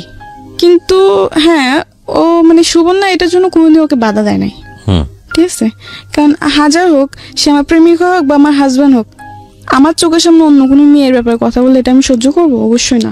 কিন্তু সুবর্ণা এরকম ছিল না, সুবর্ণা আরো উৎসাহিত দিত ওকে যে তুমি করতে পারো, সমস্যা নেই। ওকে, এরকম করতো। ঠিক আছে, তো এরকম কাটতে থাকে, এগুলো আমার ভালো লাগতো না। যে কি এসব কি, মানে কোনো কিছু মানে নিয়ম কারণ নাই, যখন ইচ্ছা এগুলো কি হচ্ছে, মানে আমার ভালো লাগতো না। হ্যাঁ, তো আমি অনেক ঝগড়াঝাটি করি। ঠিক আছে, ঝগড়াঝাটি করার পর আমি প্রায় 10 দিন ভাত খাইনি, রাগি না খেয়ে। ওই যে বললাম যে ওই যে ছেলেটার সাথে আমার পরিচয় হয়েছে ওদের ধারাতে, ওকে ফোন দিই, যাকে সুবর্ণা হাজবেন্ড বানাইছে। ওকে ফোন দেওয়ার পর বলি যে আমি ভাত খাইনি, আমার ক্ষুধা লাগছে, আমার জন্য খাবার নিয়ে এসো। তো আমার জন্য খাবার টাবার নিয়ে আসতো। ঠিক আছে, নিয়ে আসার পরে এমনি করে কাটতে থাকলো, কয়েকদিন কাটলো, 5-6 দিন হয়ে গেল। ঠিক আছে, তো একদিন ওরা একটা পার্টিতে যাবে। তো পার্টিতে যাবে, তো আমাকে বলতে তুইও চল পার্টিতে যাবো। আবার সুবর্ণা যেটা করতো ওইটার মধ্যে আমার মামাতো বোনও যুক্ত হয়ে গেছে। ফার্স্টে করে নাই, ঠিক আছে, কিন্তু পরে যে ওরা দুজন একসাথে 71 হয়ে গেছে। তো ওরাও চাইছিল আমি করি, কিন্তু আমার একটা কথা ছিল যে আমি মরে যাব, কিন্তু আমি এসব কিছু করব না। তো ওরা বলে কি হ্যাঁ এখন করবি না, একদিন দেখিস ঠিকই করবি, কারণ যে ছেলের সাথে তুই পরিচয় হয়েছিস ও ছেলে ভালো না। কারণ সুবর্ণা দায় করে ওই ছেলেকে, সুবর্ণার লাইফের জন্য ওই ছেলে দায়। তো আমার কথা যখন ও এতই খারাপ ছিল, তাহলে তবে আমার সাথে ওদের কেন পরিচয় করাই দিছিস? আমার কথা এটা। আমি বলছি ঠিক আছে, খারাপ না ভালো এটা আমি পরে দেখে নিব, তোদের থেকে আমার জানতে হবে না। এটা বলার পর ওরা বলে আচ্ছা ঠিক আছে একদিন বুঝবি। তো আমি বলছি আচ্ছা ঠিক আছে বুঝে নেব না, সমস্যা নেই। এইগুলো নিয়ে ঝগড়া। তারপর একদিন পার্টিতে যাবো, তো আমাকে বলছে তুইও চল। আমি বলছি না আমি পার্টিতে যাবো না। ঠিক আছে, তো বলে যে না পার্টিতে ওরকম কিছু না, জাস্ট ফ্রেন্ডসটা মিলে একজন বার্থডে সেলিব্রেট করবে, না ওইটা আমাদের যাবো। তো আমার আচ্ছা ঠিক আছে। তো আমরা তৈরি হলাম, 3 জন তৈরি হয়ে গেলাম। কিন্তু ওখানে যাওয়ার পর প্রায় 10-12টা ছেলে, ঠিক আছে, 10-12টা ছেলের মধ্যে আমরা 3 জন মেয়ে। আমাকে বলছে যে আরো মেয়েরা আসবে, অনেক বড় করে পার্টি হবে, এই সে অনেক কিছু বলে। তো আমি বিশ্বাস করি আচ্ছা ঠিক আছে আমি যাবো। তো ওই পার্টিতে গেলাম, যে দেখি যে 10-12 জন ছেলে আর আমরা শুধুমাত্র 3টা মেয়ে। তো ওই দিন যাওয়ার পর আমার ভালো লাগে না, তো আমি বলছি আমি চলে যাবো। বলে কি এত রাত্রে তো বাসায় যাওয়া যাবে না, রাত্রে বেশি 11টার দিকে রওনা দিচ্ছে, যাইতে যাইতে অনেক সময় লেগে গেছে। পরে কিছুক্ষণ থাকার পর আমার ভালো লাগতেছে না, তো আমি বলছি আমি চলে যাবো, যে এত রাত্রে গেলে বাড়িগুলো জিনিসটা খারাপ ভাববে, থাকে যা। আচ্ছা যাই হোক, তো ওদিন ওই পার্টির তো ওরা অনেক কিছু আনে, অনেক নেশা জাতীয় জিনিসপত্র আনে, ওগুলো খায় ওরা, এমনকি আমাকে জোর করে খাওয়ানো হয়। তো আমি খাই, এবং ওদের থেকে বেশি আমাকে খাওয়ানো হয়। আচ্ছা, আপনাকে মানে ড্রাগ নিতে বলা হয়, এবং যেরকম মানে অনেক প্রকারের জিনিস। কি নেন? যেরকম আপনার ভিআরটা তো সিম্পল একটা জিনিস, ওটা কোনো বড় ব্যাপার না। ভিআর, মদ, পরে আপনার ইয়াবা, পরে গাঞ্জা, এরকম। এক রাতে আপনি এত কিছু নিয়ে ফেললেন? না মানে আমি ওদিন এত কিছু নিই নাই, আমি জাস্ট একটা জিনিস নিয়েছি, ওটা হলো মদ। কিন্তু ওদিন আমি মদটা এত পরিমাণ খেয়ে ফেলছি যে আমার পরে কোনো হুঁশ জ্ঞান নেই। ওই পার্টিতে যে আমি খেতে চাই নাই, ঠিক আছে, ওর বলছে কিচ্ছু হবে না তুই খা। আমার অনেক কিছু বললো, তো আমিও খেয়ে ফেললাম। কিন্তু খেতে খেতে এতগুলো আমাকে খাওয়া দিচ্ছে ওরা যে বলার বাইরে। মানে ওরা দুটি খাইছে একবার, আমি খাইছি ওদের সাথে, আমাকে খাওয়াইছে আবার 3বার, এরকম ভাবে। মানে ওরা ডবল থেকে ডবল আমাকে খাওয়াইছে। খাওয়ানোর পর তো আমি হাবল তাবল বলতেছি, আমার পিছে কি করছে না করছে সবকিছু, মানে কান্না করতেছি আর বলতেছি। মানে তখন আমার কোনো হুঁশ জ্ঞান ছিল না, আমি যে বাসায় হেঁটে যাবো ওটাও জ্ঞান ছিল না। তো ওদিন হ্যাঁ অনেক কিছু হতে পারতো, কিন্তু একটা ছেলে ছিল যার কারণে হয়তো আমি ওদিনও বেঁচে আসছি, নিজেকে হয়তো ওদিন রক্ষা করতে পারছি।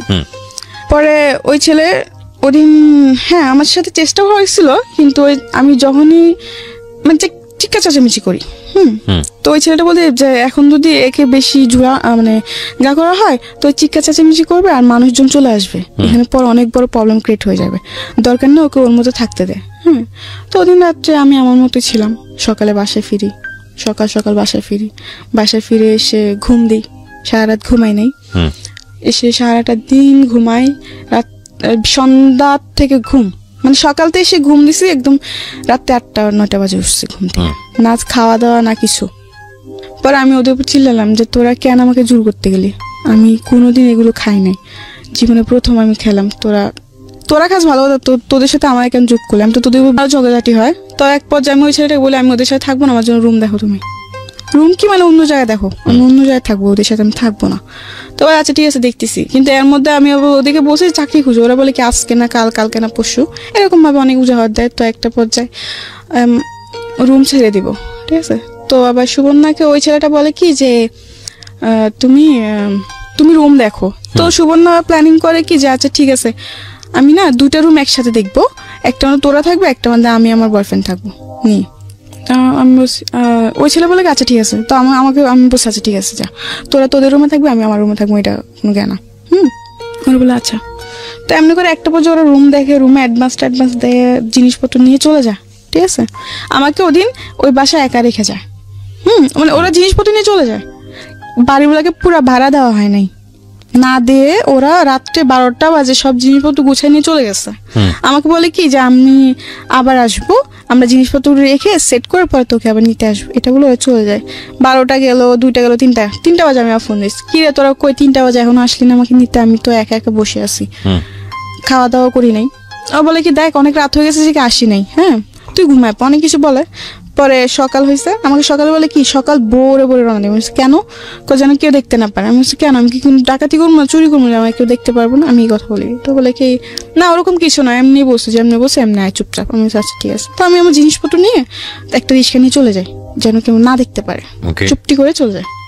কিন্তু ওরা যে জানি না যে ভাড়াটা দেয় না এইসব আমি কিছুই জানতাম না। আমি জিজ্ঞাসা করছি ভাড়া দিয়েছি, বলে হ্যাঁ বাড়িগুলো সব কিছু দেওয়া ক্লিয়ার, কোনো জ্ঞানজাম নেই। আমি আচ্ছা যাই হোক। পরে একটা রিক্সা নিয়ে আমাকে বলে এমন এমন জায়গায়, তো আমি এমন জায়গায় গেছি। যাওয়ার পর ফোন দিচ্ছি, ফোন দিয়ে বলে আসতেছি। এটা বলার পর ও বলে 2-3বার ফোন দিচ্ছি, দেওয়ার পর আসতেছে বলে আর আসে না। 1-2 ঘন্টা পার হয়ে গেছে, আসে না। তো একটা রাস্তার মধ্যে আমি একটা মেয়ে দাঁড়াইছিল, মানুষের নজর পড়বেই, সে সকাল থেকে দাঁড়াইছে, দুপুর পার হয়েছে, আসে না। একটা পর্যায়ে আমার ফোন অফ হয়ে যায়, চার্জ থাকে না, অফ হয়ে যায়। তখন ও আসে না। পরে একটা চাচা দেখে বললো কি ব্যাপার তোমাকে যদি সকাল থেকে দেখেন দাঁড়াইছো, চলো আমার বাসায় চলো, তুমি যত তোমার কেউ না আসবে তুমি আমার বাসায় থাকো, রাস্তায় দাঁড়ালে মানুষ খারাপ বলবে। তো আমি বলছি আচ্ছা ঠিক আছে। ও চাচা আবার জিজ্ঞেস কার বাসায়, তখন আমি একটা মিথ্যা কথা বলছি যে আমার ভাবির বাসায় আসছি, দেশের থেকে আমি আমার ভাবির বাসায় আসছি, আমি আমার ভাবির বাসায় চিনি না, আমার ভাইয়া নিতে আসবে, এটা বলছি। কি বলবো, তখন তো আর কিছু বলার ছিল না। যাই হোক, পরে বলছে ঠিক আছে তোমার ভাইয়া আসার আগে তুমি আস্তে আস্তে তুমি আমার বাসায় থাকো। যাই হোক, এরকম ভাবে চলতে থাকে, ঠিক আছে।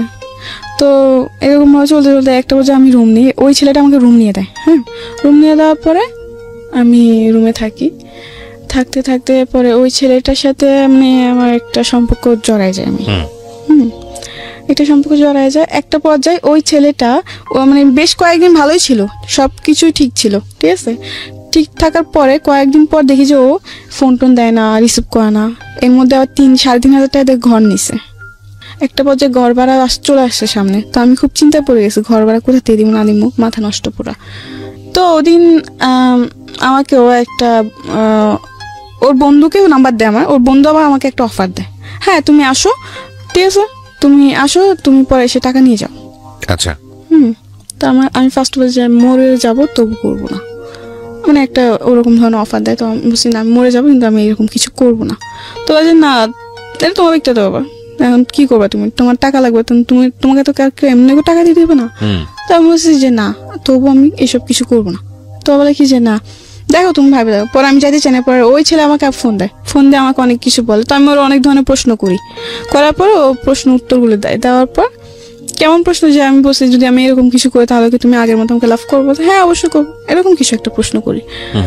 তো এক পর্যায়ে অনেক ভাবনা চিন্তা করে আর কোনো উপায় পাইনি, কারণ তোমার না পারতেছি ফ্যামিলির কাছে চাইতে, না পারতেছি কোনো বন্ধু বান্ধবের কাছে হেল্প চাইতে। তো একটা পর্যায়ে আমি ওদের অফারে রাজি হই। তো দিন যাই, যাওয়ার পরে বিকাল 4টায় যাই, সকাল 7টা-8টার দিয়ে বের হই ওখান থেকে। টাকা নিয়ে এসে ঘর ভাড়া টর ভাড়া দিই। যাই হোক, পরে একটা পর্যায়ে এরকম হতে থাকলো, ঠিক আছে। তো একটা পর্যায়ে আমি ভাবি যে আমি এসব কিছু আর করবো না, ওকে আমি চাকরি করব। কিন্তু একটা জিনিস কি, আমি যেখানে চাকরি করতে যাই সবাই সে একই রকম ব্যবহার, আমার আর ভাল লাগে না। একই রকম, আমি তো 10টা মেয়ের মতো একটা মেয়ে, তো 10টা মেয়েকে তোমরা এরকম ভাবে দেখো, তবে আমাকে কেন দেখো, মানে যেখানে যে আমার মানে শান্তি নেই। বুঝতে পারি, ও কথাগুলো বুঝে নেবেন প্রিয় শ্রোতা আসলে কি বলতে চাচ্ছে, ঠিক আছে। তো এগুলো অনেক মানে যেখানে যায় এখানে সে একই কাহিনী ভাল লাগে না, ঠিক আছে। তো এমনি করতে আমি যেখানে চাকরি নিয়ে এই একই প্রবলেমের কারণে আমার সবকিছু ছাড়তে হয়, কারণ আমার চেষ্টা যে আমি এসব কিছু করবো না, আমি এসব মধ্যে জড়াবো না, কিন্তু এগুলো আর হচ্ছে না, ঠিক আছে। তো একটা পর্যায়ে বিরক্ত হয়ে আমি ভাবি যে আমি আর চাকরি করবো না। তো আমি একটা বাসা একটা মানুষের দ্বারাতে, ঠিক আছে, একটা বাসার পরিচয় একবার পরে বাড়িতে ফোন দেয়। আমার বাড়িতে তো আমার ফ্যামিলির সাথে খুব কম যোগাযোগ হয়, ঠিক আছে। বাড়িতে ফোন দিই, ফোন দেওয়ার পর জানতে পারি আম্মু খুব অসুস্থ, টাকা লাগবে।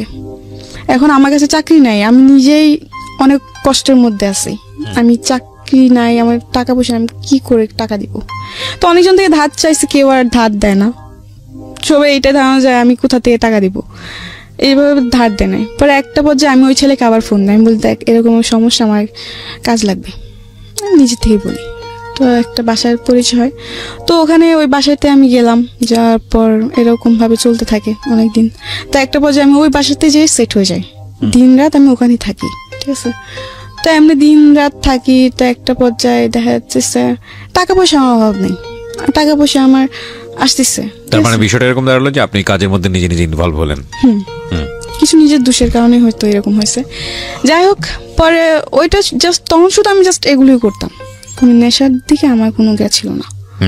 তা একটা পর্যায়ে যখন ওখানে থাকতে শুরু করি, তখন ওখানে যে লোকগুলো আসে তারা অনেকে এগুলো খায়, অনেকে খায় না। কিন্তু একটা লোক আছে, সে আসলে মানে পুরাপুরি 2 দিন থাকে ওই বাসায়। আচ্ছা। উনি আবার এগুলো খায়। যখন ও আসে তখন দেখা যাচ্ছে 50-60 পিস করে আনা হয় ইয়াবা 50-60 পিস, আরো বেশি আনা হয়। ঠিক আছে, তো দেখা যাচ্ছে ওখান থেকে আমার খাওয়া শুরু। আমি খেতে চাই না, আমাকে জোর করা হয় যে খা, কিচ্ছু হবে না, এগুলো কিচ্ছু না, এই সে অনেক কিছু বলে। হ্যাঁ, তাই আমি বলছি না, আমি এগুলো খাবো না। মানুষ শুনছে এগুলো অনেক খারাপ, এগুলো খাইলে নাকি এগুলোর প্রতি মানুষের নেশা হয়ে যায়। তো বলে কি যে না, এরকম কিছু না। তো ওদিন আমি খাই, যেদিন ফার্স্ট টাইম খাই ওদিনই আমি 3টা খাই। 3টা খাওয়ার পর আমি সারা রাত ঘুমাই নাই, 2-3 দিন আমি ভাত খাইতে পারি নাই। এরকম একটা প্রবলেম হয়েছে এবার খাওয়ার পরে। ঠিক আছে, যাই হোক, ওটা তো জাস্ট এমনি খাইছি। পরে দেখতেছি মানে আমি যে বাসায় থাকতাম, এই বাসায় আবার একজন এটার সাথে খুবই মানে এটা ওর খেতেই হতো। ঠিক আছে, ও 4-5 বছর ধরে ওই জিনিসটা খায়। তো প্রতিদিন রাত্রে যখন আমি ঘুমাতাম, আমার বিছনার পাশে এসে বসতো ওইগুলো নিয়ে, আর বসে বলতো খা। আমি বলছি না, আমি খাবো না। বলে আরে কিচ্ছু হবে না, খা না। তো এমনি বলে যে খা, কিচ্ছু হবে না। তো আমি এমনি শয়তানি করে করে খাইতাম। একটা বছর দেখতেছি যে এটার প্রতি আমি অনেক বেশি হয়ে গেছি, মানে এটা না খেলে আমার হয়ই না, এফেক্টেড হয়ে গেছে, অ্যাডিক্টেড। হ্যাঁ, ফার্স্টে খেতাম, কোনো টাকা পয়সা লাগতো না। পরে দেখি যে আমি নিজের থেকে 2-3টা এমনি কিনে খাইতে হইতেছে। হ্যাঁ, তো একটা পর্যায়ে এমন হতে হতে পরে ডিসাইড করি যে না, এখানে থাকলে আমি এটার প্রতি জড়াই যাব। কিন্তু অলরেডি আমি জড়াই গেছি। দেখা যাচ্ছে এটা আমার খেতেই হয়, না খেলে আমার অনেক ধরনের প্রবলেম দেখা যায়, যেমন হাত পা ব্যথা করবে বা মাথা ব্যথা করবে, অনেক কিছু আমার হয়। ঠিক আছে, না খেলে। তো এমনি করে আমার খেতেই হয়। তো এমনি দেখা যাচ্ছে খাইতে এটা আমার এখন নেশার মতো পরিণতি হয়েছে। তো কি দাঁড়ালো, মানে গল্পটা আসলে কি দাঁড়ালো, কোথায় থামলো? গল্পটা এখনো থামে নাই। ঠিক আছে, এখনো আমি এসবের মধ্যে আছি। আমি জানি আমাদের কিন্তু সময়টা থেমে গেছে, সেই জন্যই জিজ্ঞেস করছি আসলে গল্পটা কোথায় এসে থামলো। আপনি এখনো এসবের মধ্যে আছেন এবং হ্যাঁ, কারণ আমি চাইলেও বের হতে পারি না। আমি কথায় যদি বলি যে প্রস্টিটিউশনে আপনি আছেন, আপনি ড্রাগে আছেন, কিন্তু আপনার ভিতরের বিবেক বোধটা মরে যায়নি বলেই আজকে আপনি সবকিছু ছেড়ে ছুড়ে দিয়ে অনেক রিস্ক নিয়ে আপনি আজকের এই অনুষ্ঠানে এসেছেন। কারণ আমি যে লোকদের সাথে থাকি তারা খুবই অন্য টাইপের। দেখা যাচ্ছে আজকে যে আমি গাড়ি ভাড়াটা নিব, হ্যাঁ, এটা অনেক ভয়ে নিছি। বেশি বাড়াবাড়ি করলে ওরা খুব খারাপ আচরণ করে, কারণ ওরা মানে ওই ঘরের যে ভাইয়াটা আর যে আপুটা দুজনই নেশা করে, হাজবেন্ড ওয়াইফ। দুজনই নেশা করে। তো দেখা যাচ্ছে খুবই থাকে ওরা, মানে খুব কি বলবো, রুড। হ্যাঁ, অনেক মানে কিছু না হতে হতে চিল্লাপাল্লা, মারধর এগুলো শুরু করে দেয়। তো আমার কথা কি জানেন, যে জীবনে আমি অনেক ভুল করছি। ঠিক আছে, আমার সাথে হয়তো আমিও আমার ভুলের কারণে এরকম এমন একটা জীবন আমি পাইছি, কিন্তু এখন বুঝি আমি যে আসলে এই জীবনটা কতটুকু কষ্টজনক। একটা যেটা হচ্ছে যে ভুল আপনি শুধু করেছেন তা বলবো না আমি, আপনার পরিবারও করেছে, সবকিছু মিলিয়ে আপনার দারিদ্র অবস্থা সবকিছু মিলিয়ে ভুলে ভরা একটা জীবন এবং 17 বছর বয়সেই ভয়ঙ্কর রকমের পরিণতি। এখান থেকে বের হয়ে একটা স্বপ্ন দেখেন না, সুন্দর একটা স্বপ্ন, একটা বাচ্চা, একটা সংসার। যার হাতে ধরছি, ঠিক আছে, এই পথে আমি যার হাতে ধরছি সে শুধু নিজের স্বার্থটা দেখছে, নিজের স্বার্থ। সোজা বাংলায় যদি বলি, সেক্স ছাড়া অন্য কিছু বোঝেনি। আমি একটু কনক্লুশনে আসতে চাই প্রিয় শ্রোতা। অবশ্যই ভয়াবহ রকমের ভাবে ভিকটিম, যাদেরকে নিয়ে গণমাধ্যমে তেমন একটা কথা হয় না, এবং আপনারা দেখেছেন যে আমি সবসময় এদেরকে প্রিভিলেজ দেই বলার জন্যে। আমাদের সমাজে যখন একটা দুর্ঘটনা ঘটে, মেয়েদের দিকে আঙ্গুলটা অনেক চওড়া করে আমরা তুলি, ধরে নেই তারই দোষ। চলন বলন, সাজ পোশাক, লাইফস্টাইল সবকিছু থেকেই ঘরের মধ্যে কোনো একটা সমস্যা, মেয়েদের দিকেই আমাদের আঙ্গুলটা চলে যায়। এটা আমাদের সামাজিক পুরুষতান্ত্রিক সমাজের অন্যতম একটা দোষ আমি বলি। এবং আমরা যত শিক্ষাই নিই না কেন, যত উচ্চ শিক্ষাই নিই না কেন, আমরা কেন জানি আমাদের এই পরিবার থেকে পাওয়া, সমাজ থেকে পাওয়া এই শিক্ষা থেকে সহজে বের হতে পারি না, যে কারণেই নারীরা বিভিন্নভাবে নির্যাতিত হয়, ঘরের মধ্যে হয়, ঘরের বাইরে হয়। এবং এটা এমন না যে আমি আপনাকে উপদেশ দিচ্ছি, এমন না যে আমি সাধু বাবা, বা এমন না যে আপনি যারা শুনছেন আপনার জীবনে এটা ঘটেনি, বিষয়টা এরকম না। বিষয়টা হচ্ছে এটা আমাদের সামাজিক বাস্তবতা, এটা কম বেশি সবার জীবনেই আছে। কিন্তু আমি আসলে এই সব বোধের বাইরে থেকে আজকের এই গল্পে একটা জায়গায় একটু থিত হতে চাই, একটা জায়গায় একটু ভাবতে চাই, এবং এই ভাবনার জায়গাটা স্প্রেড করতে চাই সকল অপরাধী মানুষের জন্য, সকল ভুল করা মানুষের জন্য, কিংবা যারা ভুল করেনি তাদের জন্য। সেটা হচ্ছে, দেখুন, একজন মানুষ যে ড্রাগ নিচ্ছে, যে জানে যে কাজগুলো অন্যায় হচ্ছে, তারপরও তার মধ্যে বোধ বেঁচে থাকে। বোধ বেঁচে থাকে এই কারণে যে সে ওখান থেকে এসকেপ করতে চায়, সেখান থেকে ফিরে আসতে চায়, সে একটু হলেও নিঃশ্বাস নিতে চায়। একটা মানুষের মধ্যে যতক্ষণ বোধ বেঁচে থাকে, ওই মানুষের মনুষ্যত্ব মরে না, ওই মানুষের সম্ভাবনা মরে না। এবং এটা আমি বিশ্বাস করি মনে প্রাণে যে প্রতিটি মানুষই সম্ভাবনাময়। কারণ কেবলমাত্র পাগল যে, উন্মাদ যে, বদ্ধ উন্মাদ, তার ভিতরে বোধ মরে যায়। এছাড়া প্রত্যেকটা মানুষের মধ্যেই কম বেশি বোধ জেগে থাকে। যে মানুষটি খারাপ কাজ করে, যে মানুষটি অন্যায় কাজ করে, যে মানুষটি ভুল করে, আপনি যদি সেই ভুলের পেছনের ব্যাকগ্রাউন্ডটা জানেন, আপনি যদি এই অন্যায়ের পেছনের ব্যাকগ্রাউন্ডটা জানেন, আপনি যদি অপরাধের পেছনের ব্যাকগ্রাউন্ডটা জানেন, তাহলে তাৎক্ষণিক ওই অপরাধী মানুষের প্রতি যে আপনার যে প্রতিক্রিয়া, সেটা অনেকটাই চেঞ্জ হবে বা চেঞ্জ হতে বাধ্য।